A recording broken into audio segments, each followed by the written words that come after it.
Bismillahirrahmanirrahim. Assalamualaikum warahmatullahi wabarakatuh.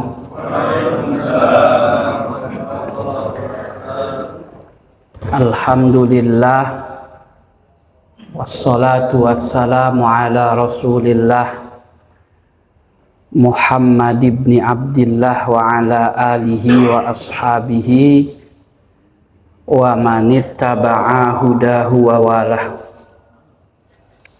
Rabbi shrah li sadri wa yassir li amri wahlul 'uqdatam min lisani yafqahu qawli. Allahumma faqihna fid din, Allahumma 'allimna ta'wil, Allahumma anfa'na bima 'allamtana wa 'allimna ma jahilna wa zidna ilman ya rabbal alamin. Amma ba'd. Al-mukarramun, para masyayikh, para asatiz, jamaah salat subuh, jamaah Masjid Al-Insan rahimani wa rahimakumullah. Bapak-bapak tanpa ibu-ibu. Para jamaah, pagi hari ini ya, kita bahas yang familiar ya Pak, mustahik zakat atau orang yang berhak menerima zakat. Saking familiarnya, para jamaah kadang orang nggak ngeh Pak. Seperti itu, nggak ngeh tuh nggak tahu istilah-istilahnya, tapi definisi detailnya enggak ya. Sehingga kemudian problemnya adalah masukin seseorang pada yang bukan namanya. Seperti itu. Misalnya namanya miskin, tapi orangnya bukan orang miskin. Nah, problemnya apa? Problemnya tidak mengerti definisi. Ya, definisi itu kalau kata ilmu mantik jami' mani ya Pak. Memasukkan yang merupakan bagiannya dan mengeluarkan yang bukan bagiannya. Itu definisi. Dan definisi itu separuh ilmu para jamaah. Nah, maka tahu definisi penting. Karena banyak kesalahan terjadi dari salah mendefinisikan. Sebagai pengantar, para jamaah rahimani wa rahimakumullah ya, kita bahas secara umum orang yang berhak menerima zakat, para jamaah. Ijma' ulama, berarti tidak ada yang berselisih ya. Semuanya sepakat dari zaman Rasul sampai sekarang bahwa penerima zakat itu 8 kelompok sama niatu asnaf. Seperti itu. Nanti ya beda-beda pendapat kalau zakat fitrah atau zakat fitri, fakir miskin saja atau 8 asnaf. Ya paling perbedaannya di situ. Tapi nggak ada istilah zakat itu diberikan pada 9 asnaf. Ya Pak, kecuali aliran sesat ya Pak. Jadi memang teringkas pada 8 kelompok, 8 asnaf. Asnaf itu sinfun, kelompok. Bukan 8 orang. Sehingga kemudian haram zakat itu ya, diberikan kepada orang yang bukan bagian dari 8 kelompok ini. Kalau haram, siapa yang kena dosa? Ya yang diamanahi Pak. Bisa amil, bisa panitia zakat, bisa wakil, kan seperti itu, karena salah sasaran. Seperti itu. Nah, 8 asnaf itu secara umum, 1 fuqara, fakir, 2 masakin, miskin, 3 amilun, amil zakat. 4 mu'allafun, ya, mu'allaf yang secara bahasa maknanya yang diharapkan hatinya lembut. 5 riqab, budak. Nah, biasanya tafsir di fikihnya mukatab, khusus seperti itu. Nah, ini juga jarang dibahas karena nganggap bahwa riqab itu sudah selesai. Tapi ya fikih masih bahas, nggak dibahasnya di masjid aja, seperti itu. Terus gharimun, orang yang berhutang. Nanti definisi siapa saja yang berhutang boleh nerima zakat itu juga ada dan nggak boleh. Saya pernah dapat pertanyaan dari jamaah masjid tuh Pak, ada jamaah soleh kayak gitu, tapi terjerat pinjol. Dari awal bingung saya, kok soleh terjerat pinjol? Nyambungnya di mana? Jadi pengertian soleh itu rajin ke masjid gitu Pak. Ya, yang terjerat pinjolnya bukan solehnya, jadi separuh soleh, separuh enggak. Nah, terus kemudian ghazun fi sabilillah, ya. Kalau di fikih artinya orang yang berperang, seperti itu. Tapi ya nanti ada orang karena Qur'annya sabilillah, yang penting jalan Allah. Terus selanjutnya adalah wal musafirun. Saya sih menyalin kitab aja ya Pak. Alladzina la zadalahum li safarihim, yaitu orang yang dalam perjalanan kehabisan ongkos. Namanya kalau di Quran ibnu sabil, anaknya jalan, seperti itu. Nah, ini yang jadi landasannya ya para jamaah. Insya Allah tahu semua. Innamas shadaqatu lil fuqara'i wal masakini wal amilina 'alaiha wal mu'allafati qulubuhum wa fir riqabi wal gharimina wa fi sabilillahi wa ibnis sabil. Nah, peruntukan zakat pada 8 asnaf itu faridotam minallah, ya, ketentuan dari Allah, kewajiban dari Allah. Kata faridotan ini kewajiban dari Allah itu, sehingga orang tidak boleh menyampaikan zakat pada selain 8 asnaf. Seperti itu. Wallahu alimun hakim. Itu dahsyatnya Quran ya Pak. Hati-hati ya. Allah maha mengetahui. Ya, nggak boleh korupsi. Tapi maha apa Pak? Bijaksana. Kalau yang dulu cepet tobat, nanti Allah ngampuni gitu tuh. Kan berarti kan bahasanya keren tuh Pak. Wah, dulu saya salah, gimana? Allahnya maha bijaksana. Tobat saja. Ke depan hati-hati, Allah maha mengetahui. Semalam saya baru saja ada yang minta telepon Pak dari jam 3 sih, cuman karena kegiatan saya juga tukang ukur jalan ya, keliling sana sini kayak gitu. Terus kemudian saya balas, nanti ya Pak pulang sekitar jam 10-an kata saya. Ternyata nanyain masalah zakat. Selama ini diserahkan ke RT, siapa mustahiknya. Terus kemudian kata panitianya, kok ini yang diajuin saudaranya semua? Saudaranya RT Pak.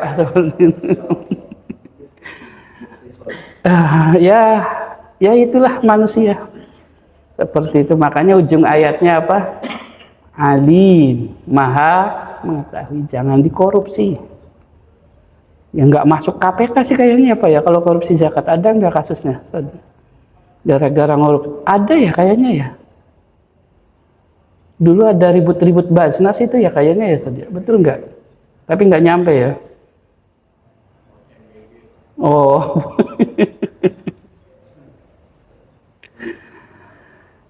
Hakim maha bijaksana, seperti itu. Baik. Nah, ini dalil kedua para jamaah dari sahabat Nabi, namanya Zayyad bin Al-Haris As-Sodai. Kata Zayyad, aku datang ke Rasul, lalu aku baiat Rasulullah. Panjang hadisnya. Nah, terus kemudian kata Zayyad, ada laki-laki nih. Ini terjemahnya betul. Ada laki-laki datang ke Rasulullah Shallallahu Alaihi Wasallam. Laki-laki itu ngomong, Rasul, tolong berikan saya zakat.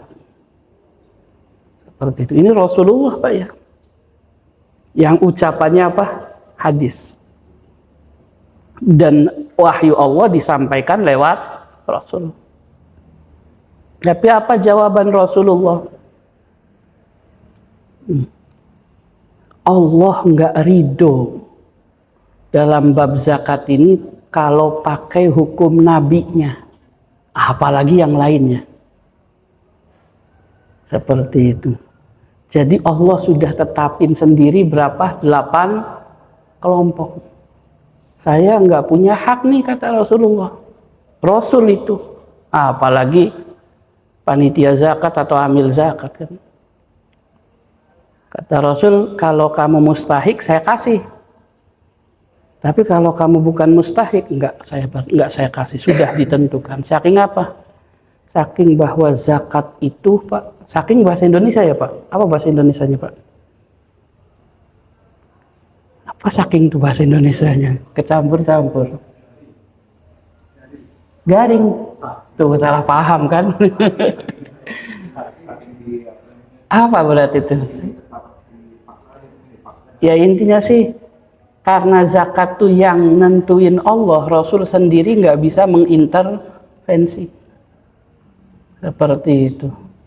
Makanya kemudian Rasul hanya menyampaikan apa yang sudah ditentukan Allah. Kalau kamu termasuk kelompok itu, saya kasih. Tapi kalau kamu bukan kelompok itu, ya kamu nggak punya hak. Itu Rasul, para jemaah. Ya apalagi kita-kita kan, siapa kita? Seperti itu. Sehingga 8 asnaf itu tidak bisa diganggu gugat. Seperti itu. Nah ini lebih ngeri lagi nih para jamaah. Hadis Bukhari ya Pak, dari Khawlah al-Ansariyah. Sebenarnya sih orang sering ceramah, cuman realitas tuh para jamaah yang berat ya. Kejebak sistem sana sini Pak. Ya, kata Rasulullah, ada sekelompok orang nih. Kelompok orang ini adalah yang ngurusi zakat. Ya bisa amil, bisa siapa seperti itu. Kadang kan hartanya nggak hanya harta zakat, ada sodako, ada wakaf, ada macam-macam lah kumpul di dia. Kata Rasul, orang ini dicampur adukin. Seperti itu, sodako ke zakat, jadi satu tuh para jamaah. Kata orangnya, saya nggak digaji ikhlas. Seperti itu, tapi gara-gara kurang ilmu dicampur adukin, sudah nggak digaji, kata Rasul di hari kiamat masuk neraka. Maka ilmu mustahik zakat itu penting. Seperti itu. Di bab wakaf ya ilmu wakaf penting. Agar jangan sampai wakaf masuk ke zakat, zakat masuk ke wakaf. Sodako masuk ke zakat, zakat masuk ke sodako. Sebab mustahiknya masing-masing. Ada yang agak viral tuh para jamaah. Zakat buat anak yatim. Seperti itu, boleh nggak tadi? Ya saya jawab nggak boleh. Lewat kitab apapun ya Pak, nggak ada zakat peruntukannya untuk anak yatim tuh. Ya, terus jawabnya anak yatimnya membutuhkan, ya jangan bilang anak yatim, tapi fakir, miskin. Tapi kalau saya berikan ke anak yatim status anak yatim, salah itu tuh Pak. Karena anak yatim bukan mustahik zakat. Yang zakatnya salah niat lagi. Saya ngeluarin zakat buat anak yatim biar nanti bareng sama Rasul kayak gini. Itu kan tambah nggak nyambung Pak. Seperti itu. Zakat itu kewajiban, ngurusi anak yatim hal lain. Seperti itu, namanya nyampur-nyampur tuh. Seperti itu. Saya niat zakat, niat wakaf, bingung juga itu Pak. Zakat itu kewajiban, tapi pengen dapat pahalanya ngalir. Oh, kalau kayak gitu orang berebut tuh Pak. Enak kan, ngasihnya sekali, pahalanya terus harta wajib lagi. Imbasnya apa? Nanti orang nggak ada yang mau berbondong-bondong wakaf, udah pakai zakat aja. Seperti itu. Nah, maka perlu ya, orang tuh tahu setiap harta yang diamanahkan orang lain itu mustahiknya siapa, ya, agar tidak tercampur aduk. Seperti itu. Inna rijalan, sesungguhnya ada beberapa orang yatakhawaduna fi malillah, yang mencampur adukan harta Allah. Harta Allah itu harta infak seseorang, ya zakat, ya wakaf, ya macam-macam. Enakan harta sosial Pak. Kalau harta sosial itu laporannya cuma 2, harus transparan dan akuntabel, selesai itu. Seperti itu. Tapi kalau harta Allah, oh itu harus sesuai betul dengan yang nggak masuk penjara sih. Orang bisa aman-aman saja kalau yang dituju aman dunia, tapi nggak aman akhirat. Seperti itu. Lebih capeknya atau lebih sedihnya ya Pak, di dunia disestempel pejuang, di akhirat masuk neraka, kan kacau kalau kayak gitu. Tapi nggak nakut-nakuti ya Pak, jalan aja. Ntar kalau takut semua nggak ada yang ngurusin zakat lagi. Sambil belajar. Kayak bab jadi imam itu kan syaratnya ribet banget. Seperti itu. Tapi kalau ditakut-takutin nggak ada yang mau jadi imam nanti. Tapi gara-gara nggak ditakut-takutin, nggak layak jadi imam juga jadi imam tuh kan, seperti itu. Makanya Islam tuh adalah ummatan wasato. Seperti itu, yang tengah-tengah. Berlebihan banget jangan, tapi gegabah juga jangan. Seperti itu, tengah-tengah. Ya, dan Rasul nyuruhnya apa? Basyiru wala tunafiru. Kalau dakwah yang menggembirakan. Seperti itu, sehingga cerita neraka juga sambil guyon aja ya Pak. Biar rasa takutnya muncul, tapi enggak ini itu para jamaah. Seperti yang penting kan ilmunya masuk. Seperti itu. Kalau ditakut-takuti terus, mau perang dunia ketiga aja orang udah pusing kan, seperti itu. Terus kemudian tambah ditakut ini salah, nanti stres tuh para jamaah. Seperti itu. Maka dibikin ringan ya Pak. Bi ghairi haqqin, dengan tanpa hak ya. Dicampur adukan dengan tanpa hak itu berarti tanpa ilmu. Ya, falahumun nar yaumal qiyamah. Bagi mereka ada siksa neraka di hari kiamat. Ikhlas ini Pak. Ikhlas, nggak minta dibayar, nggak minta apa, tapi gara-gara salah ilmu bisa masuk neraka. Seperti itu. Nah, baru masuk ke wilayah definisi ya para jamaah dari 8 asnaf tersebut. Ya, Pak. Satu apa Pak? Fakir. Nanya tuh biar nggak ngantuk sebenarnya. Soalnya kalau ngomong udah saya suaranya pelan kan Pak ya, bikin ngantuk. Kita bahas fakir ya para jamaah. Jamaknya fukoro. Seperti itu. Pakai kof tapi. Cuman kalau dalam bahasa Indonesia pakainya ka. Kalau nggak salah seperti itu. Apa sih fakir para jamaah? Ya. Kalau versi mazhab Imam Abu Hanifah ya Pak.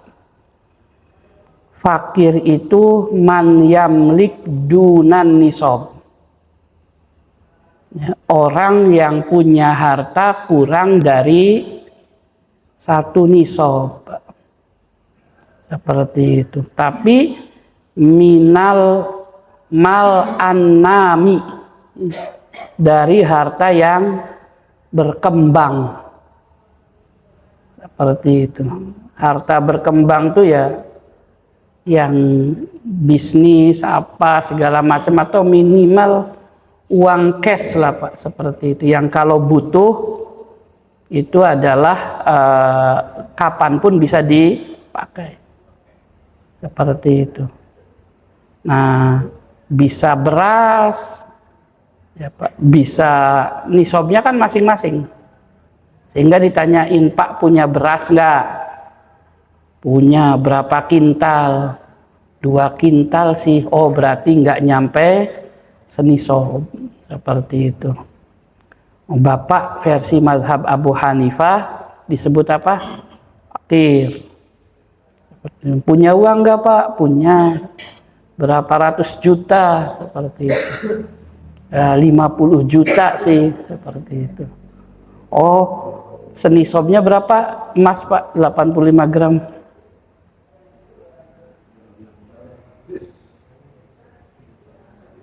Lebih cepat nanya ibu-ibu ya Pak. Berapa segramnya Pak? Hah? Berapa? 33 kali 85 tuh. Wah fakir semua orang Indonesia Pak.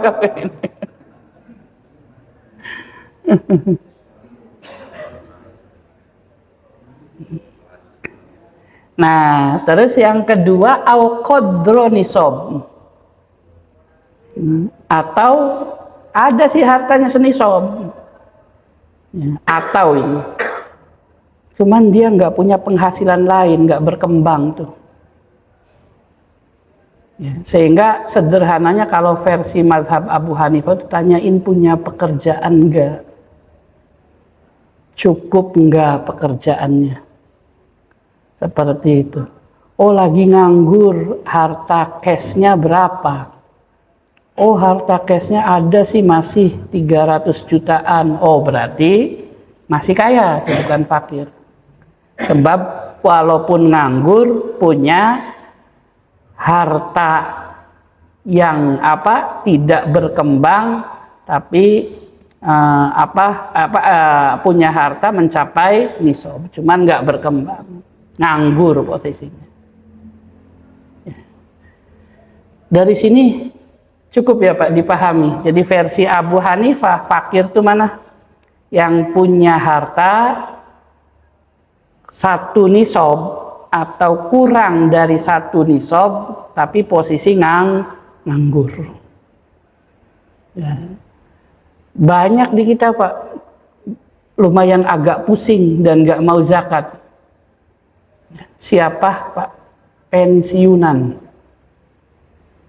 Ya, tapi yang nggak dapat bulanan. Gede tuh Pak dapatnya beberapa. Dapat berapa emang Pak? Ada yang sampai 1 M. Seperti itu. Kadang ada yang lebih, tergantung perusahaannya ya Pak. Seperti itu. Tapi ya udah nggak kerja. Pertanyaannya kan klasik Pak. Uang 1 M saya wajib zakat enggak ya? Anak saya masih kuliah gitu kan. Berapa hartanya? 1 M tapi kan buat jangka panjang 10 tahun. Seperti itu tuh Pak. Nah, terus dijawab agak kecewa. Dijawab agak kecewa tuh gimana? Selama masih di atas nisab emas, masih wajib zakat Pak, kata saya. Aduh, 2,5%. Kalau 1 M berapa Pak?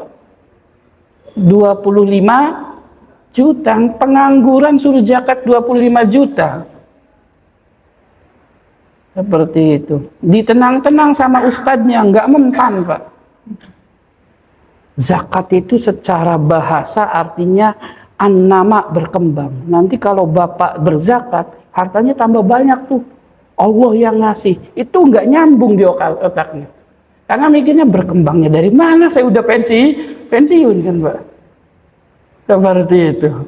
Sehingga tiap tahun suruh ngeluarin 25 juta sampai hartanya mau habis, ya berat, Pak.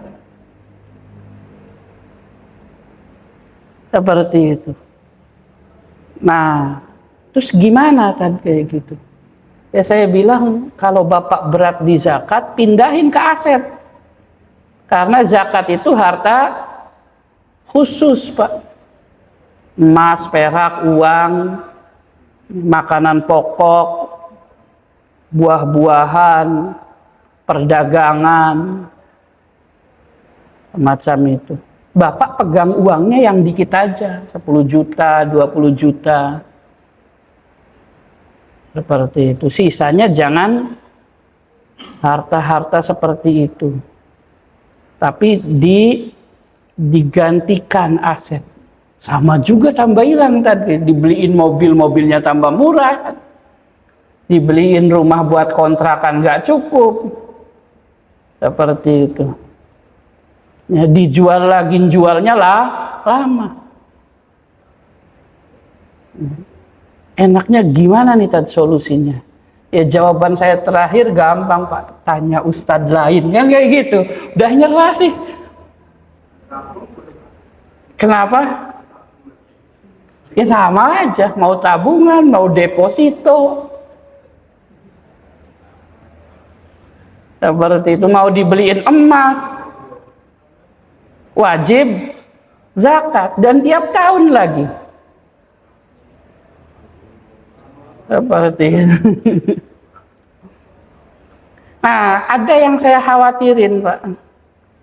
Oh, ternyata Islam beratin ya. Kan ngeri kalau kayak gitu. Udah di umur-umur sepuh bilang Islam memberatkan. Ya khawatir, dagdikduk, Pak.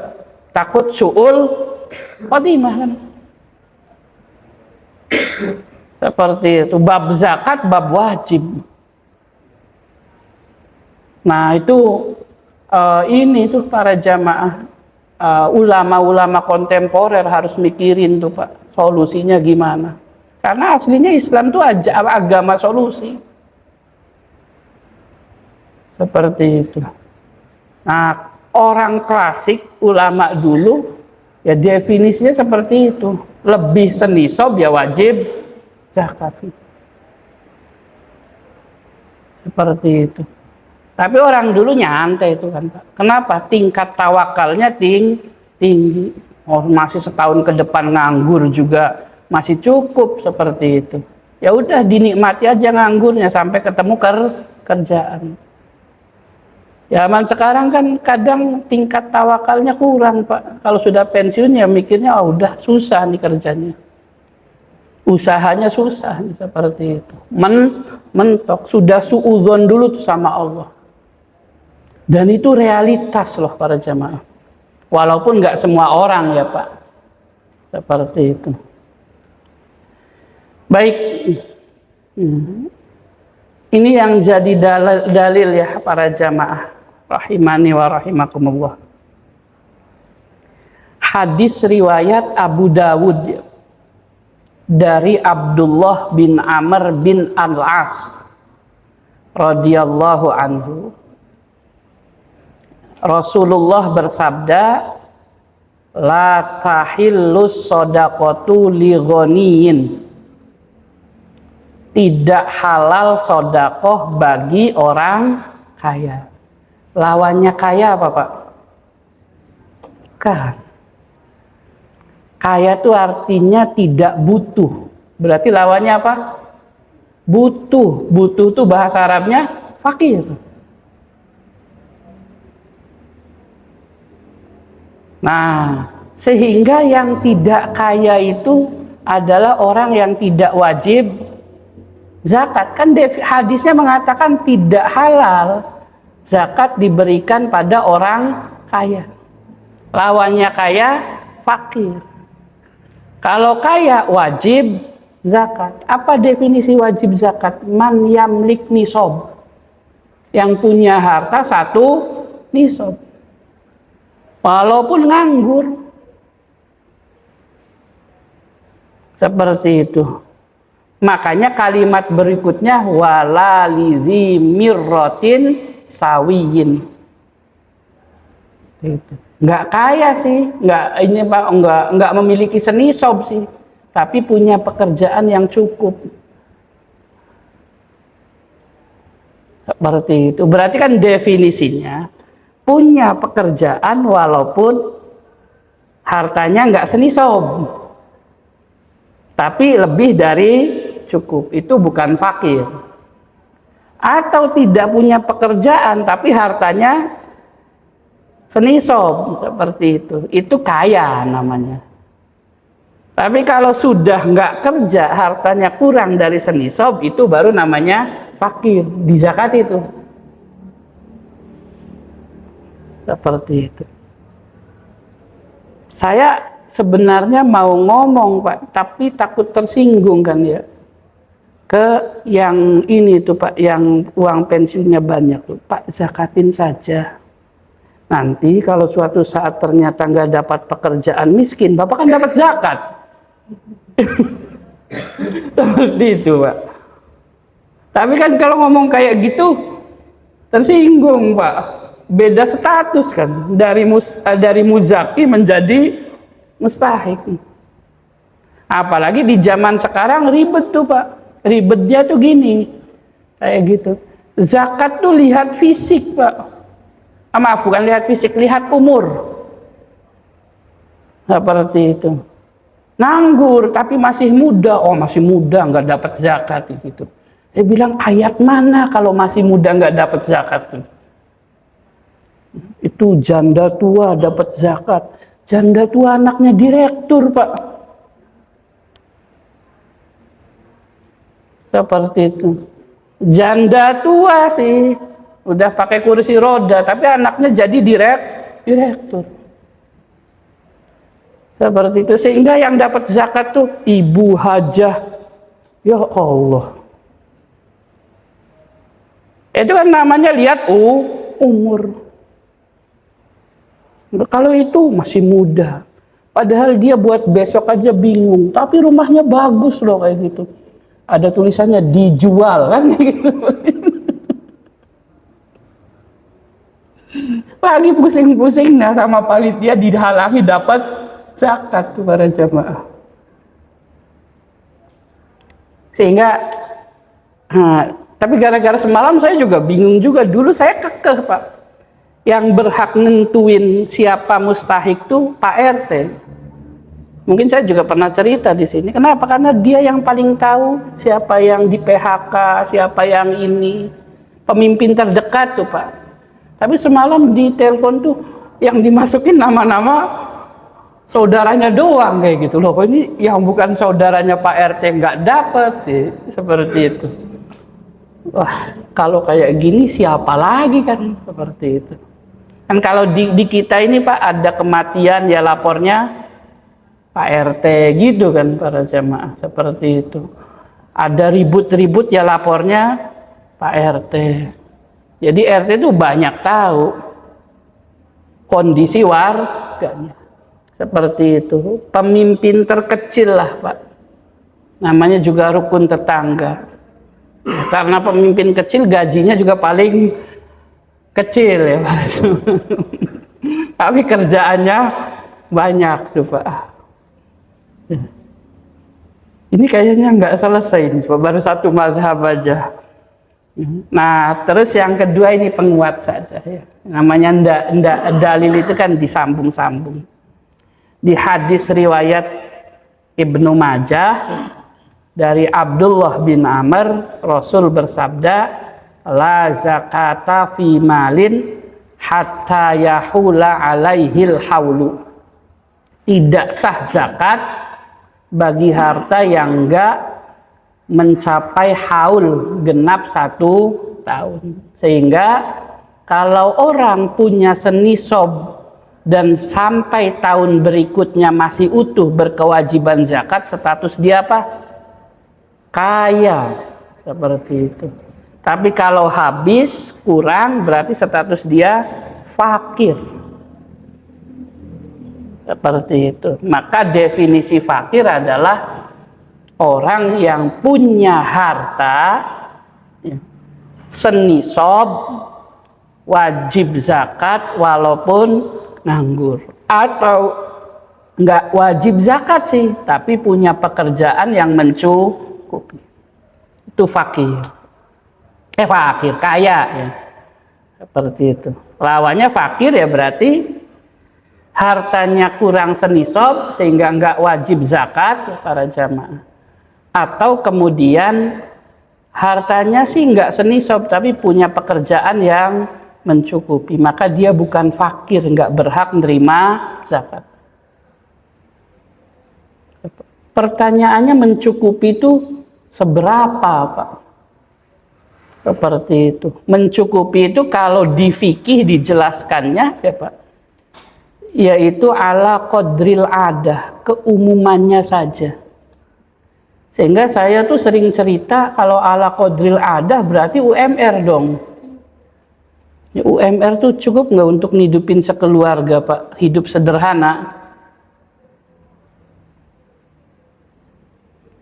Cukup nggak buat ngontrak, buat gaji UMR?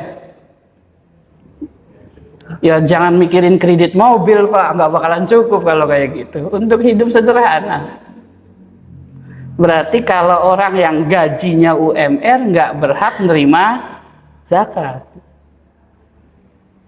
Seperti itu, lewat jalur fakir. Walaupun nggak berkewajiban zakat. Maaf, bukan gaji ya Pak, penghasilan. Kalau gaji kan ada yang saya gajinya 500.000 tapi penghasilannya 10 juta, kan ada kayak gitu. Banyakan sampingannya. Seperti itu. Nah, di mazhab Imam Malik, atau ada pertanyaan dulu Pak? Biar ini, takutnya kalau ngomong terus ini Ustaz. Silahkan para jamaah kalau ada yang didiskusikan. Silahkan Ustaz.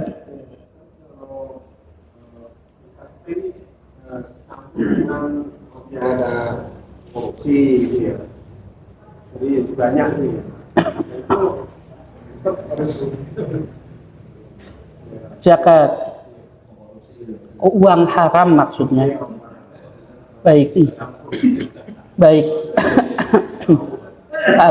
Para jamaah rahimani wa rahimakumullah, terkait uang haram ya Pak, itu ada hadis Nabi, man jama'a amalan haraman, siapa yang ngumpulin uang haram, summa tasaddaqa bihi, lalu dikasihkan ke orang lain, falaisa lahu ajrun, nggak ada pahalanya.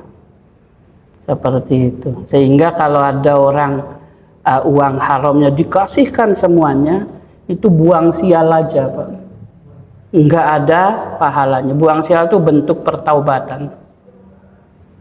Seperti itu. Sialnya apa sih?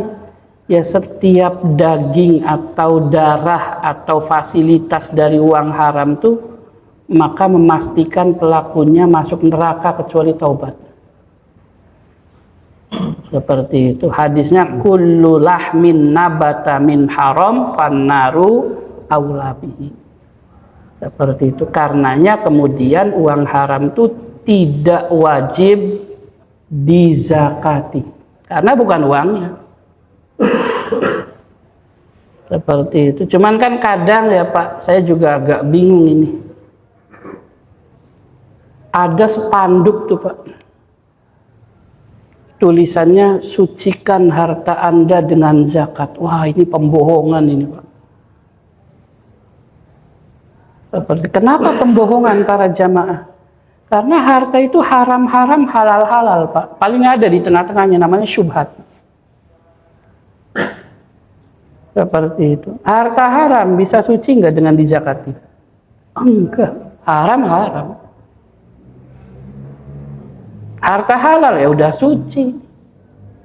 Harta subhat bisa suci nggak dengan dizakati? Enggak, tetap subhat. Maka ayatnya khudz min amwalihim shadaqatan tutohiruhum, bukan tutohiruha. Ambillah zakatnya ya, untuk mensucikan mereka, bukan mensucikan harta. Jadi sucikan diri Anda dengan berzakat, Pak. Orangnya yang dibersihin dosanya. Kalau kata harta sih saya mah cuek aja. Tapi kamu harta haram loh. Harta haram juga saya bukan orang, nggak bakalan masuk neraka. Harta itu kan walaupun statusnya haram, nggak masuk neraka, Pak. Dia bukan mukallaf. Mobil hasil korupsi, mobilnya masuk neraka apa yang punya mobilnya? Yang punya mobilnya, Pak. Mobilnya mana nanti aja. Seperti itu. Makanya kan banyak orang di hari kiamat itu ya laitani kuntu, orang kafir ya. Turoba. Seperti itu. Saya jadi debu aja deh biar nggak disiksa. Sama kayak bab korban tuh. Alhamdulillah kantor saya kurban 3 ekor sapi. Saya ketawa aja, Pak. Lo nanti yang masuk surga kantornya loh, Pak, kayak gitu, seperti itu. Mana ada kantor masuk surga, Pak? Seperti itu. Sehingga syarat berkurban itu siapa? Orang dan Islam lagi. Kalau kantor tuh enggak ada embel-embel Islam ini. Seperti itu. Yang wajib melaksanakan tuh namanya mukallaf. Mukallaf tuh kalau enggak jin ya manusia, nggak ada kantor kurban. Terus ini gimana ya? Nggak apa-apa, potong aja kan, yang penting dagingnya halal. Kurban bukan makan-makan. Seperti itu. Nah sebenarnya teori-teori dasar ya para jamaah. Ada harta haram banyak, ya hartanya sih nyantai aja. Harta nggak bakalan masuk surga, nggak bakalan masuk. Yang masuk itu siapa? Pemiliknya. Maka yang disucikan siapa? Pemiliknya tuh, Pak. Sucikan diri Anda dengan berzakat. Tapi tulisannya apa?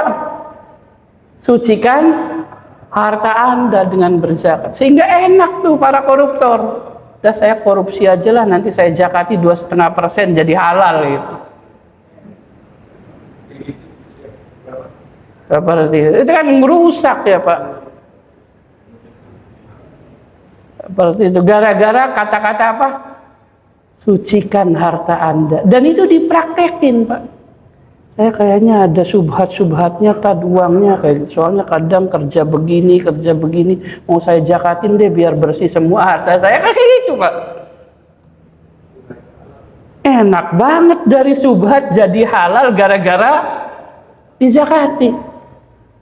Nah, gara-gara ngajinya sama sepanduk tuh, Pak. Resmi lagi panitia zakat. Seperti itu. Nah, itu namanya salah tapi pakai toa ya, Pak. Kenceng. Udah salah kenceng lagi kan, seperti itu. Nah, kalau hartanya itu apa? Dilipat gandakan, diberkahi. Di surah Al-Hadid itu innal musaddiqina wal musaddiqati wa aqradullaha qardon hasana yudha'afu lahum wa lahum ajrun karim. Jadi yang disucikan orangnya, yang dikembangkan sisa hartanya. Seperti itu, berkah. Di kampung-kampung sih diajarin, Pak, kalau nerima zakat tuh terima kasih ya, kayak gitu. Terima kasihnya ajarokallah fima a'toita wa barokallahu fima abqoita wa ja'alahu tohuro. Itu di kampung-kampung, di sini sih nggak tahu ya, Pak. Seperti itu dia. Itu maknanya apa? semoga zakatnya jadi pahala, semoga sisa hartanya nambah banyak, semoga zakat ini jadi pensuci dosa-dosamu. Kan itu sesuai itu Pak, seperti itu. Tiba-tiba muncul pertanyaan, kan ada hadisnya enggak tadi? Seperti itu, ngomong kayak gitu. Kalau nggak ada hadisnya tinggalin. Problem itu Pak. Orang doa saja ditanyain hadisnya apa. Ntar kalau ya Allah, mudah-mudahan anak saya bisa masuk Universitas Indonesia, ditanyain ada hadisnya enggak? Boleh doa anaknya masuk UI, seperti itu. Ya bingung, di zaman Rasul belum ada UI Pak. Seperti itu. Nah itu namanya mempermasalahkan hal-hal yang aslinya tidak masalah, bikin ribet sendiri itu. Tapi susunan doa yang dari kampung tadi Pak, Qur'annya ada, hadisnya ada sebenarnya. Cuman kan nggak secara jelas Rasulullah mengucapkan ajarokallah gitu. Karena pikiran orang kalau hadis itu contoh. Apa buktinya? Doa mau buka saja diributin tuh Pak. Seperti itu. Allahumma lakasumtu. Doif apa sahih kayak gitu. Orang nggak doa mau buka aja boleh.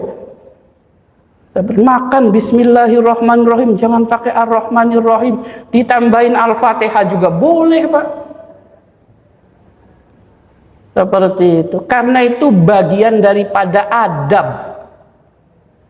Ya, adab itu muamalah sesama manusia. Seperti itu. Kan ada ibadah, ada muamalah. Kalau muamalah itu berkembang para jamaah. Selama boleh, ya boleh. Kalau tidak ada larangannya. Semacam itu kan interaksi para jamaah. Baik, cukup ya. Ayah, silahkan. Yang poin nomor 7 tadi untuk fisabilillah. Fisabilillah siapa saja bisa hadirin di sini. Itu yang pertama. Baik. Ambil zakat. Kalau ambil zakatnya orang mampu, ya ambil zakatnya dapat enggak? Baik. Makasih.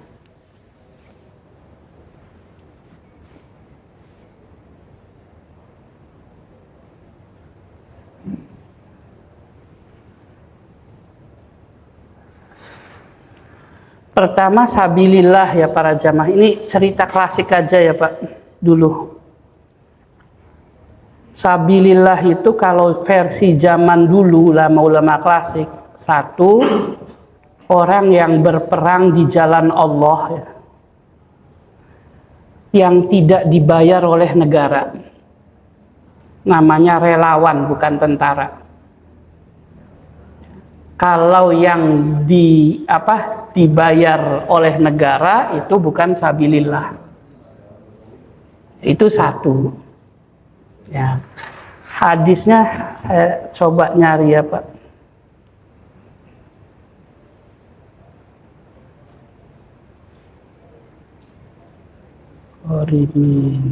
Ini juga sama nanti dengan Amil yang pertanyaan tadi.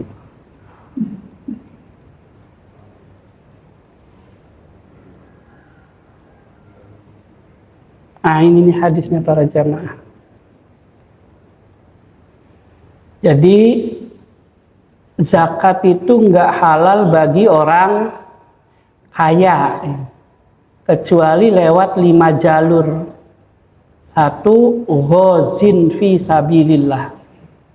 Ghazwah itu artinya perang. Orang yang berperang di jalan Allah berarti musuhnya orang kafir di medan perang tuh, tapi nggak dibayar. Loh, apa kaitannya dengan nggak dibayar? Sabilillah. Sehingga relawan para jamaah. Itu satu maknanya. Yang kedua, versi mazhab, kalau yang ini disepakati ya Pak. Yang kedua, versi mazhab Hanabilah. Yaitu orang yang haji kehabisan ongkos. itu sabilillah. Seperti itu. Nah, yang ketiga, para jamaah, ada beberapa ulama kecil ya Pak. Kecil itu maksudnya sedikit sekali. Kayak misalnya Imam Asy-Syafi'i Al-Kabir. Seperti itu. Atau beberapa ulama yang lain yang merubah makna sabilillah ke makna bahasa, bukan makna istilah. Tapi ini banyak benturnya Pak. Seperti itu. Jadi makna bahasa sabilillah itu apa? Sabilil khair. Maka dibolehkan tuh untuk bangun madrasah, untuk para dai-dai. Seperti itu lewat jalur sebagian ulama. Cara ijtihadnya bagaimana? Memaknai sabilillah dikembalikan ke makna bahasanya. Ya, pelaku kebaikan. Seperti itu. Apa problemnya para jamaah rahimani wa rahimakumullah ketika mengembalikan ke makna bahasa ya Pak? Nanti bentur ke yang lain. Contoh misalnya buat pembangunan masjid. Nah, itu kan sabilillah, sabilil khair. Statusnya kalau buat bangun masjid itu wakaf, amal jariyah. Zakat itu bukan amal jariyah. Maka akan jadi pertanyaan, ini amal jariyah atau amal tidak jariyah? Kalau amal jariyah bukan zakat berarti. Dia wakaf. Tapi kalau zakat nggak boleh amal jariyah. Kenapa zakat itu bukan amal jariyah? Ya karena dia dapat pahalanya ketika ngasihnya. Seperti itu, sama kayak sodakoh dan wakaf itu beda. Sodakoh itu objeknya orang Pak. Tapi kalau wakaf itu, ya itu peruntukannya untuk Allah, sehingga dia tidak ada yang punya, adanya yang ngurus. Seperti itu. Itu dulu ya Pak. Sampai sekarang juga masih ada para jamaah. Saya ngajar di rumah itu Pak. Kalau sekarang online, ngajar di rumah sama mahasiswa-mahasiswa saya dan beberapa jamaah lah seperti itu. Berapaan kajian fikih 4 mazhab Bidayatul Mujtahid, dibacain kitabnya. Seperti itu. Rupanya mereka perhatian. Zaman dulu itu para jamaah. Dia bawa ini tuh Pak, papan tulis ke rumah saya, whiteboard. Kalau nggak salah harganya 800.000 saat itu, lumayan bagus. Dia bilang, untuk apa kata saya? Ini tadi kayak gitu, buat diwakafkan di rumah Ustadz biar manfaat kayak gitu. Oh saya nggak nerima wakaf kata saya. Kenapa saya bilang saya nggak nerima wakaf Pak? Kalau wakaf terus kemudian nggak digunakan, diurus sama saya, nanti saya dihisab Pak. Harus saya segera alihkan itu, biar yang berwakaf tetap dapat pahala. Karena wakaf itu sodakotul manfaat. Yang disodakohkan manfaatnya saja, barangnya milik Allah. Sehingga saya tolak, saya nggak nerima wakaf. Terus gimana tadi gitu? Ya kalau mau dikasih ke saya, jangan wakaf, kasih aja hadiah kayak gitu kan, seperti itu. Sepakat dengan teman-teman, hadiah. Kalau hadiah besok saya jual juga kan udah milik saya. Seperti kalau wakaf boleh nggak dijual Pak? Nggak boleh. Seperti itu. Dan jangan ngarep pahalanya ngalir. Ya udah jadi dihadiahin. Sehingga ketika papan tulis itu digunakan, yang dapat pahala siapa Pak? Saya yang punya. Masih ada itu papan tulisnya di rumah tuh, digunakan anak-anak ngaji. Tapi saya tidak mau karena repot urusannya Pak. Seperti itu. Nah, kenapa saya cerita semacam ini? Untuk membedain mana wakaf, mana sodako. Sodako tuh dihabisin boleh, wakaf dihabisin nggak boleh. Zakat dihabisin boleh, dia sodako seketika. Nah, kalau zakatnya jadi wakaf, bangunan masjid, dijual boleh nggak masjidnya, Pak? Tapi sumbernya zakat, itu kan namanya kontradiktif nanti. Dari 8 asnaf itu, kalau tafsiran zaman dulu semuanya orang. Nah, kalau sabilillah dimaknai pembangunan masjid orang apa bangunan? Di situ tuh para jamaah, sehingga dianggap lemah pendapat ini, Pak. Ya, secara fikih. Tapi diangkat kembali karena maslahat. Seperti itu. Kenapa? Kalau tidak pakai uang zakat, yang dakwah ke pelosok-pelosok itu siapa yang biaya ini? Kan dia bukan mustahik zakat buat dakwah itu. Nanti masjid siapa yang bangun? Itu yang dipikirkan ulama-ulama kontemporer, sehingga walaupun pendapatnya lemah dimasukin lagi tuh, Pak, sebagai biaya dakwah. Cuman repotnya, fakir miskinnya ditinggalin, mustahik aslinya ditinggalin, yang lemah dibesarin tuh. Kasus baru lagi. Bisa difahami ya, Pak? Kan dia kan dimasukin karena khawatir masjidnya nggak jadi kalau tidak pakai uang zakat. Seperti itu. Takut guru-guru yang dikirim ke pelosok-pelosok, di kampung-kampung kayak gitu, itu ndak ada yang biayai kalau tidak pakai uang zakat. Seperti itu. Nah, maka udah nggak apa-apalah lemah juga. Maslahatnya besar. Dalam usulul fiqh itu namanya istihsan. Itu pikirannya ulama. Tapi ditafsirin sama masyarakatnya beda. Dia jadi prioritas. Lemah jadi prioritas, yang kuat hilang tuh.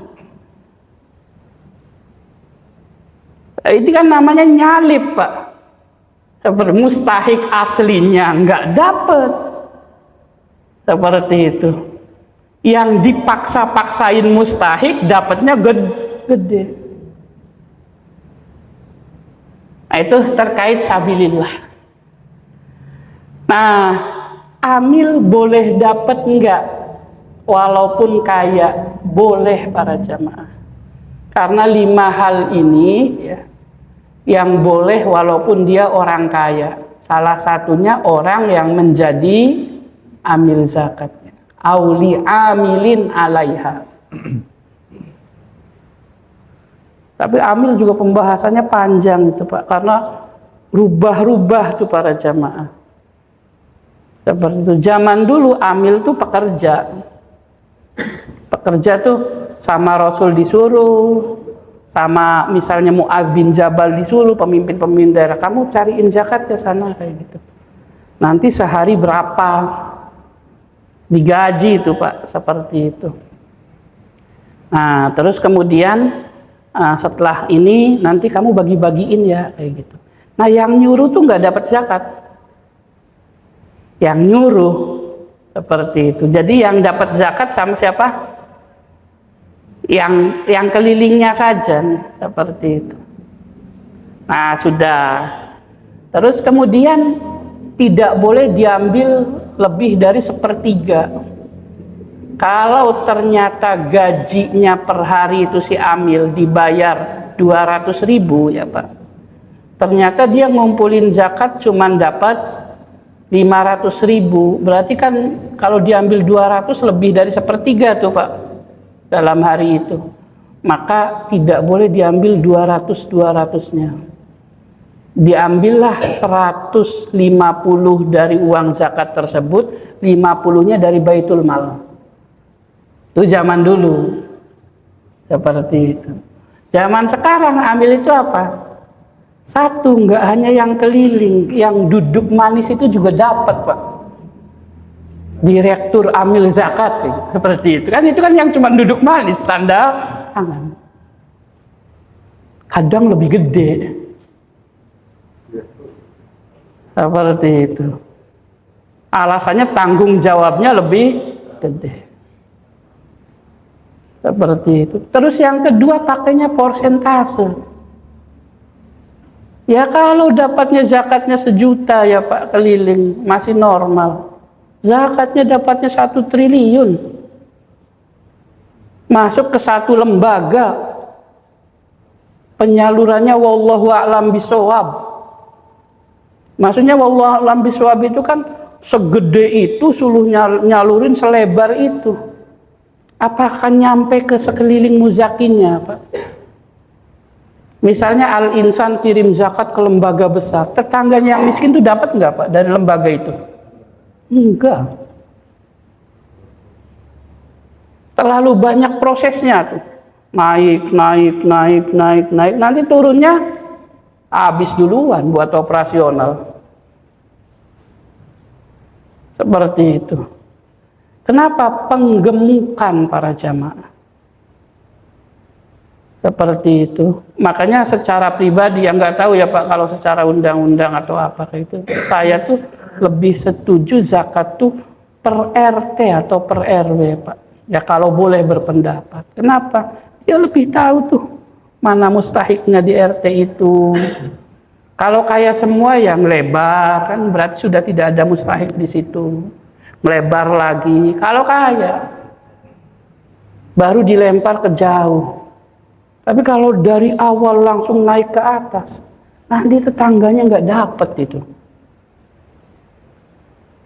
Dikirim sih dari atas kayak gitu. Sekelurahan sekian paket atau sekian ini. RW yang bingung, ada RW curhat tuh, dapat zakat dari kelurahan kayak gitu. Saya nggak cerita ini ya Pak, kasus saja. Yang zakat itu isinya bingkisan. Kalau dibagi per RW, satu RW dapat 1 bingkisan, Pak. Siapa yang dapat se-RW 1 bingkisan? RW-nya aja bingung dikasih ke siapa ini kan?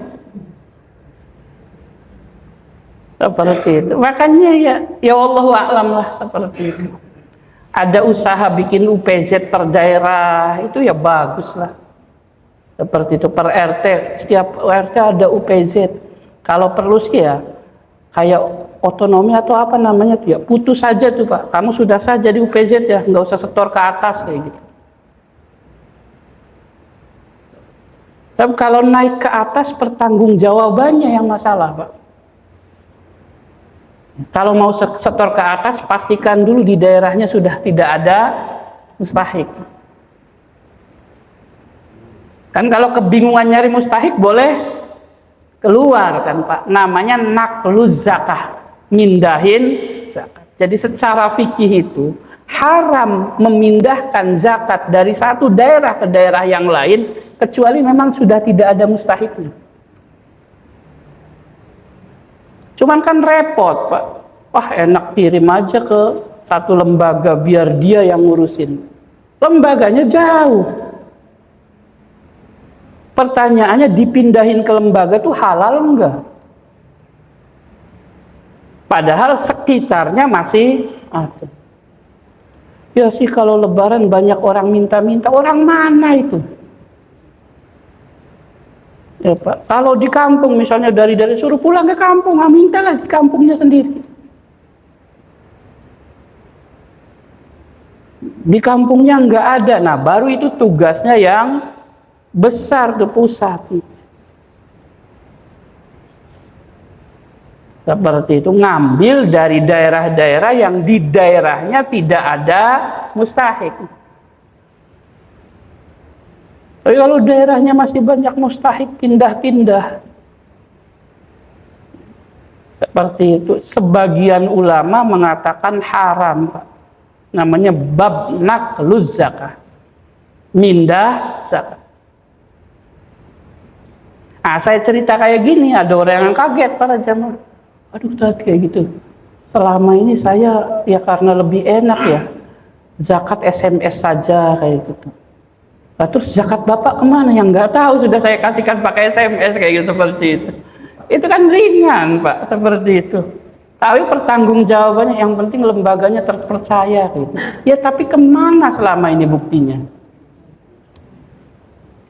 Seperti itu. Terus gimana? Kasihkan saja, kata saya, ke panitia zakat di masjid. Dia nggak jauh-jauh, paling jauh-jauh ya RT sebelah gitu, seperti itu. Kenapa? Nggak punya akses untuk dikirim jauh-jauh. Tapi saya pengen bantu lembaga itu, ya jangan pakai uang zakat, sodako. Kalau sodako kan jauh-jauh juga nggak apa-apa, Pak. Donasi Palestina misalnya, seperti itu. Kalau zakat tuh ada aturan, tidak boleh pindah dari satu daerah kecuali daerah itu sudah tidak ada mustahil. Seperti itu. Baik, cukup ya. Masih, Ustaz. Oh, masih lagi. Saya juga masih hujan juga di luar. Iya, baik, siap. Untuk masalah penghasilan, itu zakat penghasilan kita nunggu nisab 1 tahun atau per bulan, Ustaz? Bingung juga ya. Bingung. Lagi, Ustaz. Baik. Zakat penghasilan itu istilah bahasa Arabnya namanya zakatur rawatib.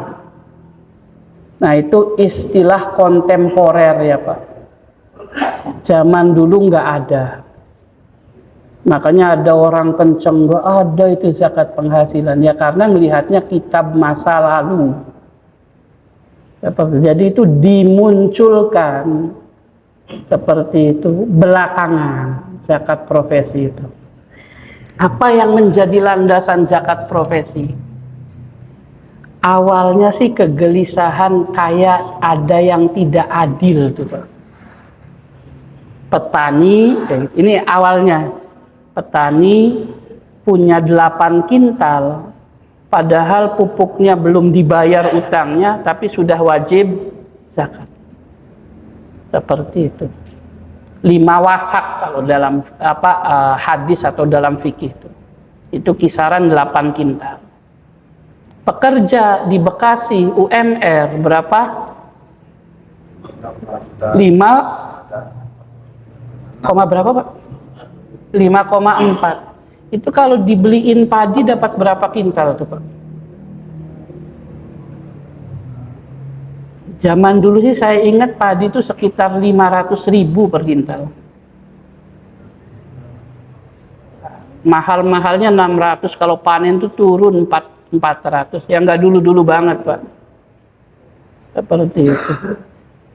Karena beberapa tahun lalu tuh warisan orang tua sudah dibagi-bagi sih, tapi masih berbentuk sawah gitu. Jadi kita dapat ininya di kampung di Indramayu, Pak. Seperti itu tuh harganya 2-3 tahun lalu tuh 500 ribuan lah per kintal, kadang 400, kadang 600 gitu. Anggap 500 ya, Pak. Kalau 5 juta dibeliin beras berapa tuh? Dibeliin padi 10 kintal lebih itu. Tapi kalau diuangkan, ya masih jauh dengan emasnya. Seperti itu. Nah, sehingga kemudian ini petani sudah masih punya hutang wajib zakat. Yang ini tidak punya hutang tapi nggak wajib zakat. Kok ada yang ganjel ya? Itu awalnya tuh. Seperti itu. Nah, sehingga dibuatlah jalur maslahat zakat profesi. Caranya gimana? Caranya nisabnya, cara zakatnya adalah cara zakat padi yang dibayar tiap kali gajian. Seperti itu. Kan kalau ayat Qur'annya wa atu haqqahu yauma hasodi. Seperti itu. Tunaikan zakatnya saat panen. Nisabnya nisab emas. Tapi diakumulasi setahun. Seperti itu, yaitu 20 dinar atau miskol. Jadi kalau gaji diakumulasi setahun lebih dari 85 gram itu mencapai nisab. Seperti itu. Loh, kenapa dibayar tiap bulan? versi mereka yang menggagas ini namanya ta'jiluz zakah. Ya, mensegerakan zakat sebelum waktunya, sebagaimana dilakukan sahabat Abbas paman Rasul. Seperti itu. Itu pikirannya. Cuman yang hilang, Abbas itu mendahulukan zakat, nggak diwajibin. Inisiatif dia pribadi saja. Seperti itu. Kalau ini diwajibin tuh, belum wajib zakat udah dipotong duluan kan, seperti itu. Nah, nisabnya emas, pemberiannya adalah pemberian saat ikut padi, saat nerima duit. Ya, pengumpulan nisabnya pakai hadis Abbas, namanya ta'jiluz zakah. Takjil, Pak. Ya, kalau di Teluk Pucung tempat saya tinggal, takjil itu artinya lontong, Pak. Seperti itu. Kan ada takjil, seperti itu, makanan. Nah, makna aslinya adalah menyegerakan. Ini kan secara logika kacau itu, Pak. Secara ijtihad tuh. Nisabnya ngambil ini segala macam. Tapi alasannya apa? Maslahat. Definisi istihsan itu adalah al-akhdu bil qaulil marjuh atau bil qiyas al-khafi alal qiyas alal qaulir rajih atau alal qiyas al-jali li maslahatin rajihah. Itu istihsan. Lemah nggak apa-apa, kayak gitu. Banyak masalah nggak apa-apa karena yang dimenangin maslahatnya. Itu namanya istihsan. Tapi istihsan itu kata Imam Syafi'i bid'ah. Manis tahsana faqad syarra. Kalau beragama ini jalurnya hanya maslahat, maka bid'ah kemana-mana. Jadi ijtihadnya harus jelas, kata Imam Syafi'i itu. Maka nilai maslahat dalam syariah seperti itu. Agar tidak, bid'ah tuh definisinya adalah menghasilkan hukum baru. Tapi hukum itu cara ijtihadnya kacau, Pak. Sehingga kalau dipertanggungjawabkan di akhirat tuh agak ribet. Seperti itu. Karena rumusannya nggak pakem tuh, seperti itu, asal. Jadi kalau istilahnya skripsi diujikan sama penguji tuh, ini antara kesimpulan dengan penelitiannya nggak nyambung ini, seperti itu, terlalu kacau. Tapi tapi ada maslahat besar semacam itu tuh para jamaah. Sehingga tarik ulur ya Pak terkait zakat profesi ini. Ada yang setuju karena sisi maslahatnya seperti itu. Kemudian ada juga yang tidak setuju. Ini setuju dan tidak setuju ini orang sekarang. Jangan versi ulama dulu. Kalau ulama dulu nggak kenal zakat profesi itu. Nggak ada zakatul rawatib itu. Seperti itu. Ulama dulu nafsiri anfiku min thayyibati ma kasabtum. Lihat aja di tafsir-tafsir. Wa mimma akhrajna lakum minal ard, itu artinya dagang, Pak. Tapi kan secara bahasa kasab itu usaha. Maka tafsirnya digeser dari dagang ke profesi. Makanya juga istilahnya itu bukan zakatul kasbi, tapi zakatur rawatib. Semacam itu. Nah, kalau tidak setuju ya sudah nggak usah zakat profesi. Tapi kalau setuju, caranya gimana? Dihitung gajinya seperti itu sampai 1 tahun mencapai 85 gram nggak? Ya seperti itu. Kalau mencapai pas gajian kurangi 2,5%. Kalau ditanya, kalau ternyata nggak wajib zakat, nggak apa-apa, saya ikhlas sedekah saya. Ya, saya berpikir di setiap rezeki yang saya dapatkan ada hak orang lain, gitu tuh Pak. Tapi itu Ustaz sudah dipotong keperluan keluarga atau belum saat itu? Hasil bruto gitu kan? Kalau teori yang dimunculkan kotor, tapi kan Ustadz bisa nolak, saya emang nggak percaya zakat profesi, bid'ah zakat profesi, selesai Pak. Seperti itu. Dalilnya lemah, banyak nggak nyambungnya. Kalau mau nggak zakat profesi. Tapi kalau maslahatnya besar nih, kayak gitu. Pokoknya setiap yang saya dapatkan dari Allah sebelum kebutuhan mau saya sitakan 2,5%. Kalau itu bukan zakat ya sedekah saya lah, seperti itu. Nah, kalau 5% gimana? 100% juga boleh Pak, seperti itu. Akan seperti itu. Tapi ilmu ini ya Pak, jangan dipaksakan ke orang lain. Takut zalim. Jadi hanya untuk pribadi. Saya mau zakat profesi, ya silahkan. Ada orang lain enggak, biarin. Tapi kamu harus zakat profesi. Takutnya bukan zakat, itu dihisab itu Pak. Seperti itu. Karena setiap harta itu tidak haram diambil oleh orang kecuali atas jalur syar'i. Ayatnya ayatnya ada, hadisnya ada. La ta'kulu amwalakum bainakum bil batil. Nggak boleh itu mindah harta orang secara batil itu. Takutnya batil.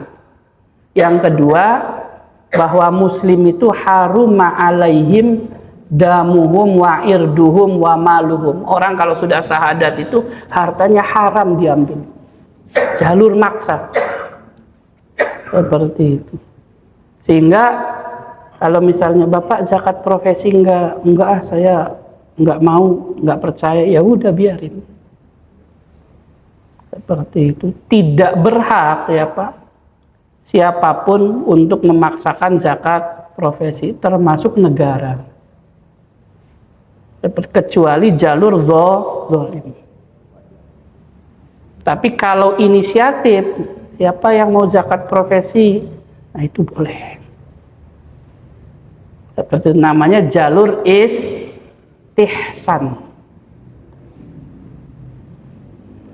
Baik, cukup ya Ustaz. Ini konfirmasi aja Ustaz, biar ringkas, biar cepat. Karena kan nanti kita akan jadi panitia zakat fitrah. Baik. Jadi konfirmasinya dari apa yang Ustaz ajarkan, mustahiknya zakat fitrah sama dengan mustahiknya yang sedang dijelaskan ini 8 asnaf. Oh enggak, tidak bahas zakat fitrah Ustaz. Ini bahas mustahik zakat.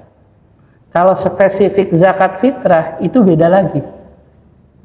Jadi ada perbedaan ulama terkait zakat fitri. Kalau zakat fitri itu mazhab Imam Malik mustahiknya cuman fakir miskin. Kenapa? Karena hadisnya tu'matan lil masakin. Makanya hari rayanya namanya Idul Fitri. Id itu perayaan Pak. Fitri itu buka puasa. Jadi habis puasa sebulan tuh ada perayaannya. Dalam perayaan tuh nggak boleh ada orang sedih. Namanya juga perayaan. Kalau orang sedih namanya duka. Nah, biar tidak ada yang sedih di hari raya, difasilitasilah yang nggak punya harta lewat zakat yang peruntukannya untuk perayaan Idul Fitri. Seperti itu. Makanya zakat fitri itu dulu nggak ada amil, karena amilnya bukan mustahik. Ya kasih saja, ini kira-kira yang butuh siapa dikasih. Cuman kalau ditanya sekarang para jamaah, afdol pakai panitia atau amil, atau afdol langsung ngasih ke orangnya? Afdol pakai panitia. Problemnya di fakir miskinnya Pak. Seperti itu. Fakir miskin zaman dulu tuh amanah. Jadi kalau sudah cukup dia bilang cukup, kasih yang lain. Zaman sekarang ya numpuk aja Pak. Seperti itu. buat bakal. Ya, buktinya apa? Yang diancam neraka saja, ya Pak. Itu mereka nggak takut, sebagian ya Pak. Apa yang diancam neraka tuh? Minta-minta tuh hukumnya haram. Open donasi lah bahasa sekarang. Halal kalau darurat, tapi sesuai kebutuhan. Open donasi untuk operasi 300 juta. Darurat kan? Halal. Tapi halalnya berapa? 300 juta. Kalau dapatnya 1 miliar, sisanya bukan hak dia. Di kita diambil nggak Pak? Diambil semuanya. Butuhnya 300 juta, dapatnya 1 miliar. Open donasi itu seperti itu. Alhamdulillah, padahal yang 700-nya nggak halal itu. Kenapa? Jalurnya minta. Tapi kalau nggak minta-minta ada yang ngasih, mau 10 miliar juga hak dia, kan nggak minta. Itu bedanya. Tiba-tiba orang pada ngasih seperti itu. Tapi kalau jalurnya open donasi, mau via perantara, mau dianya sendiri yang minta bantuan. Jalur nggak minta tuh gimana? Ada orang nengokin, kasih amplop, kan nggak minta. Seperti itu. Ternyata amplopnya terkumpul 1 miliar. Dia juga nggak cerita butuh dana. Seperti itu. Itu 1 miliarnya halal. Tapi kalau open donasi, mau lewat lembaga, mau pribadi, mau apa, ternyata melebihi dari kebutuhan. Sisanya itu haram. Di kita diambil nggak? Diambil. Bahkan ribut sampai pengadilan itu bisa jadi. Seperti itu. Nah, baik. Sehingga kemudian khawatir numpuk di satu orang. Tapi kalau lewat panitia kan enggak tahu berapaan nih. Sehingga saya pribadi itu menyarankan, ya saran, boleh dijalankan, boleh tidak ya Pak. Panitia itu pikirkan, kayakan fakir miskin di hari raya Idul Fitri sehari aja. Besoknya miskin lagi nggak apa-apa. Jadi dikumpulkan zakat itu bukan tugasnya orang kaya, tugasnya orang Islam kan. Kumpulin zakat fitri, semuanya kan wajib tuh zakat fitri. Hitung fakir miskinnya berapa. Yang buat mereka bahagia dan kaya tuh berapa, kasihkan. Nggak usah mikir yang jauh-jauh dulu. Seperti itu. Itu kayaknya lagi susah tuh. Anaknya 3, istrinya 2. Oh susah istrinya 2 ya Pak. Istri 1 seperti itu. Sama dia tapi lagi nggak punya harta. Kayak gitu. Oh berarti kalkulasilah, berasnya 10 kilo cukup, uangnya 1 juta cukup. Kayak gitu. Kasihlah. Seperti itu Pak, ini buat fasilitas Idul Fitri jangan digunain dulu ya Pak, biar Bapak merayakan. Seperti itu. Maka kenapa saya bilang ini fasilitas Idul Fitri? Di zaman Rasul itu zakat fitri dikasihkannya malam Idul Fitri Pak. Di zaman sahabat agak mundur-mundur, sehari 2 hari, itu ada riwayatnya. Kalau jauh-jauh, boleh sih jauh-jauh. Orang miskin Pak, jauh-jauh udah dikasih zakat, nanti Idul Fitri miskin lagi. Udah kepakai duluan. Seperti itu. Padahal kata Rasul, aghnuhum fi hadzal yaum. Kayakan fakir miskin di hari raya Idul Fitri. Enggak boleh ada orang miskin di hari raya itu. Hari rayanya aja. Besok miskin lagi, apa-apa para jamaah. Seperti itu. Ya. Makanya kalau ada yang ceramah, nggak apa-apa, nggak punya baju baru, yang penting imannya baru, itu problem di zakatnya itu. Seperti itu. Rasul itu punya baju bagus yang dipakai cuman hari raya. Di fikih-fikih itu Pak, sholat id itu bukan baju putih, tapi baju apa? Paling bagus. Karena perayaan. Kalau baca kitab Mausu'ah Fiqhiyah Al-Kuwaitiyah itu di antara sunnah-sunnah hari raya itu apa? Makan enak, ngajak jalan-jalan gitu Pak. Dalilnya apa? Rasul ngajak Aisyah lihat atraksi Hiroba. Aisyah pernah datangin penyanyi. Itu hari raya, yang penting judulnya apa? Seneng. Opor wajib ada, lontong wajib ada, kan kayak gitu. Baju wajib baru, seperti itu. Duitnya dari mana? Dari zakat. Yang tadi itu mazhab Maliki, Iya, cuma 2, iya. Jumhur 8 asnaf. 8 asnaf. Betul, Ustadz, seperti itu. Ada tradisi memberikan kepada guru-guru menggunakan zakat itu, yang dengan alasan tadi istihsan tadi, bahwa guru-guru adalah fisabilillah. Semalam kita bahas, ntar guru-guru pakai uang masjid aja, jangan pakai uang zakat atau pakai beras zakat. Baik. Begitu, Ustaz. Baik. Ya, kalau pendapat saya sih, saya setujunya guru tuh dikasihnya hadiah ya Pak Ustadz. Seperti itu. Kalau hadiah itu i'ta'ul mal ikroman. Ya. Memberikan sesuatu sebagai bentuk tanda memuliakan. Seperti itu. Sehingga ketika dikasih ini ada hadiah dari masjid. Kalau Rasul kan nanya, Pak, ini apa nih? Sodakoh ya Rasul. Enggak, masa kamu sodakohin nabinya, kan kayak gitu. Nah, ulama itu kan pewaris nabi, para jamaah. Muliakanlah ulama dengan memberi hadiah, bukan memberi sodakoh. Seperti itu. Dari mana sumber hadiahnya? Uang masjid ya enggak apa-apa.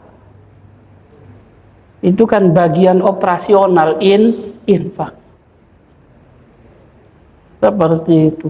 Oh, patungan dana pribadi-pribadi berapa nih buat hadiah para ustadznya sebagai bentuk terima kasih? Enggak apa-apa, Pak.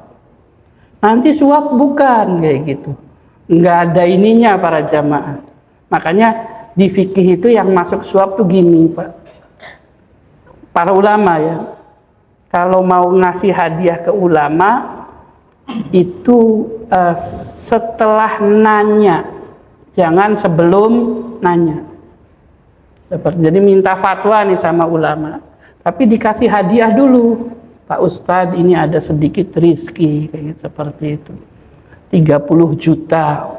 Oh, makasih, barokallah, seperti itu. Dah selesai, terus ngomong ke Pak Ustadznya, usaha saya itu agak subhat dikit tadi, seperti itu. Halal kan tadi ya, habis dikasih 30 juta kan bingung Pak jawabnya. Mau diharami, udah dikasih kan, seperti itu. Nah itu bisa jadi suap tuh.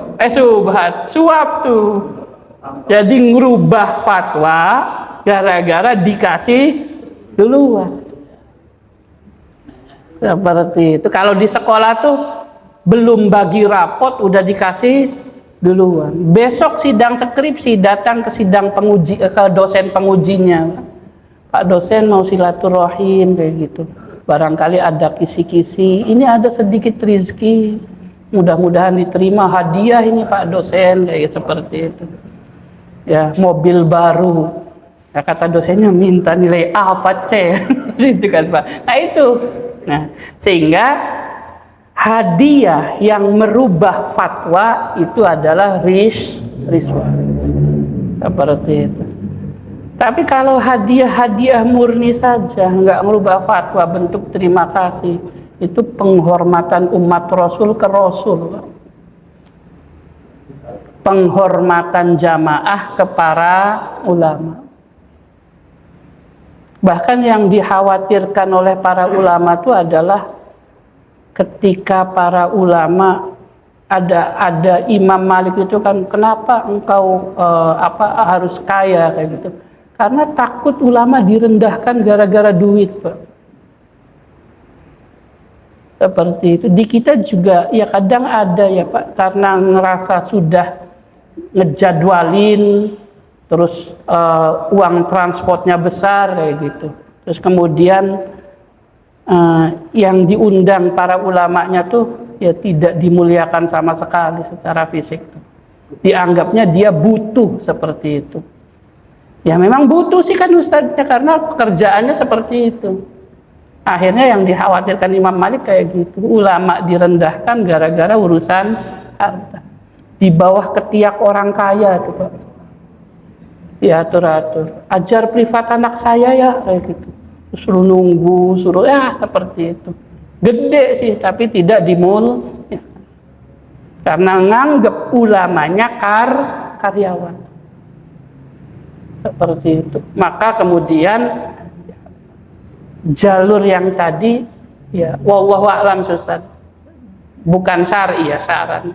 Kalau lewat jalur hadiah lebih istimewa. Karena ada unsur memuliakan para pengajar seperti itu. Mudah-mudahan ilmunya barokah seperti itu. Baik, cukup ya Ustaz. Wallahu a'lam bishawab. Subhanakallahumma wa bihamdika asyhadu an la ilaha illa anta astaghfiruka wa atubu ilaik. Hadani Allah wa iyyakum jami'a. Assalamualaikum warahmatullahi wabarakatuh. Waalaikumsalam.